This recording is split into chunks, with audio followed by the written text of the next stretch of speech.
सो आज हम पढ़ने जा रहे हैं about double fertilisation. Okay, so what is double fertilisation. अब डबल से आप लोगों को समझ आ रहा होगा, दो मतलब ऐसी प्रोसेस जिसमें क्या होता हो, दो बार फर्टिलाइजेशन होती हो, उसको हम क्या बोलेंगे, डबल फर्टिलाइजेशन. ठीक है, अब ये होती कैसे है. तो जैसा मैंने आपको पहले पढ़ाया था about the female gametophyte, this is the female gametophyte. Okay, तो माइक्रोपाइल हैंड के साइड क्या होंगे, दो सिनर्गिड्स एंड एक एक्सेल, बीच में दो पोलर न्यूक्लियाई एंड चिलाजल पे 3 एंटीपोडल सेल्स. ओके, अब यहाँ से पोलन ट्यूब आएगी माइक्रोपाइल एंड से, तो इस प्रोसेस को हम क्या बोलते थे, पोरोगैमी.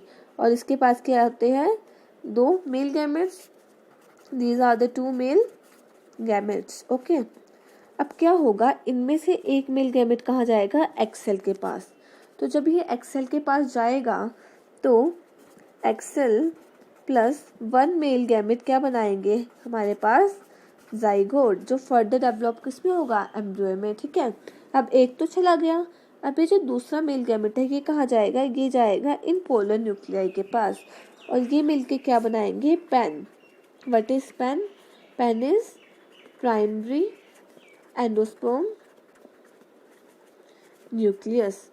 ओके, तो इससे क्या बनेगा, एंडोस्पर्म. अब देखो इसमें क्या हो रहा है, दो फ्यूज हो रहे हैं, तो ये होता है 2n एंड ये होता है 3n. अब देखना, अब देखो 1 मेल गैमेट जब एक्सेल प्लस 1 मेल गैमेट हुआ तो क्या बना, जाइगोट.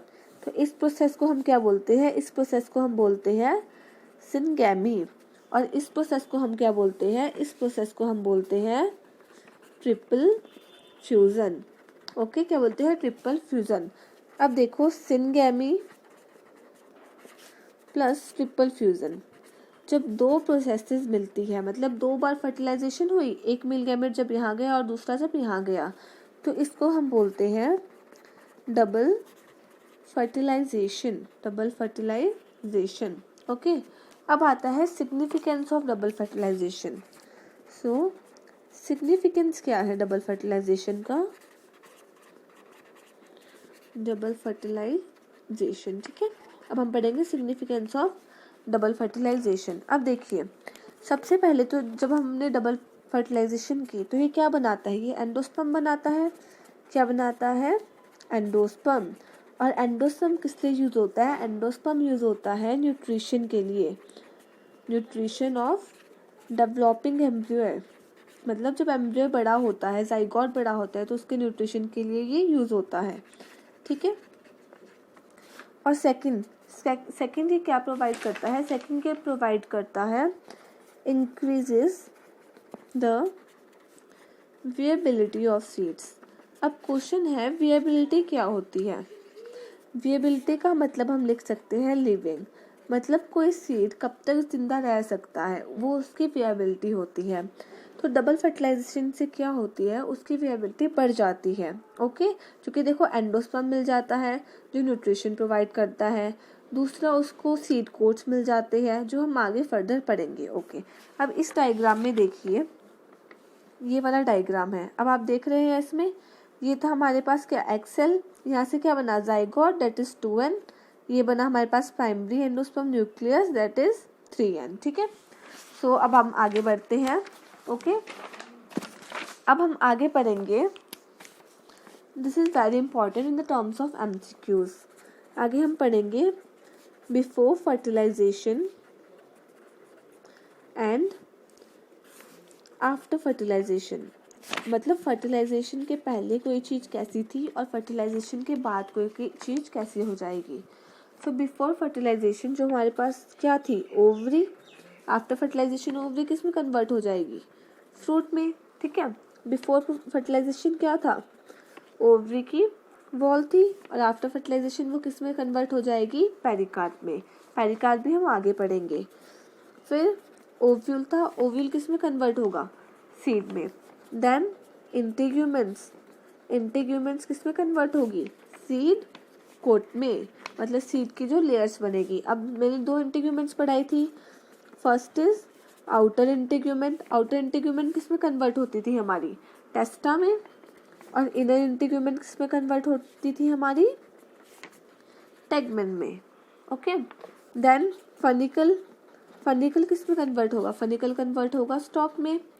स्टॉक ऑफ किसकी? सीड की। जैसे आपने मटर देखी है ना, मटर में जैसे मान लीजिए ये मटर है तो मटर में ये ऐसे और ऐसे होता है, तो ये क्या है? This is the stock of seed, तो वो क्या होती है? फनिकल। फिर ये सेल्स किस में कन्वर्ट होगा? ये कन्वर्ट होगा पेरिस्पर्म में, इसको भी हम आगे पढ़ेंगे, this is very important. Then excel, excel हमारा किस में कन्वर्ट हुआ था? अभी हमने पढ़ा था जाइगोट में, ठीक है। Okay, so this is the chart. Okay, अब उसके बाद हम नेक्स्ट पढ़ने जा रहे हैं एंडोस्पर्म। अब हम एंडोस्पर्म को ही क्या पढ़ेंगे? डिटेल में पढ़ेंगे। सो हमने पढ़ा था एंडोस्पर्म क्या काम करता है। Endosperm act as a food stove, food storage for किसके लिए? डेवलपिंग जाइगोट के लिए एंडोस्पर्म क्या काम करता है? एक फूड स्टोरेज का काम करता है, ठीक है। इसमें क्या क्या होता है? It containing starch with protein, starch with protein and some other nutrients, and some other nutrients. Okay, अब हम पढ़ेंगे टाइप्स ऑफ एंडोस्पर्म। अब हम क्या पढ़ने जा रहे हैं? अब हम पढ़ने जा रहे हैं टाइप्स ऑफ एंडोस्पर्म। ओके, तो एंडोस्पर्म के 3 टाइप होते हैं। First is nuclear, second is cellular and third is helobial. अब एक एक करके इनको पढ़ते हैं कि इन सब में क्या होता है। तो सबसे पहले हमारे पास न्यूक्लियर। अब न्यूक्लियर में क्या होता है? सपोज करो ये हमारे पास क्या है? एंडोस्पर्म है, ठीक है। अब इस एंडोस्पर्म के अंदर ये क्या है? ये न्यूक्लियस है, ये क्या है? न्यूक्लियस है। अब इन न्यूक्लियस के अराउंड सेल वॉल नहीं होगी, ये सिर्फ क्या है? न्यूक्लियस है। तो इसमें क्या होता है? फ्री न्यूक्लियर डिवीजन होती है, free nuclear division without the formation of wall, without the formation of wall, मतलब इसमें सेल वॉल नहीं बनती, सिर्फ क्या होती है? फ्री न्यूक्लियर डिवीजन होते हैं, फ्री न्यूक्लियस बनते हैं। For example coconut, okay. Then आगे सेलुलर। अब सेलुलर क्या होता है? मान लो ये एंडोस्पर्म है, अब इसमें क्या होगा? जैसे ही न्यूक्लियस बना वैसे ही सेल वॉल बन गई, न्यूक्लियस बना सेल वॉल बन गई, न्यूक्लियस बना सेल वॉल बन गई, न्यूक्लियस बना सेल वॉल बन गई। तो इसमें क्या होगा? Both nuclear division and wall formation takes place, मतलब क्या होगा? दोनों होगी इसमें, ठीक है।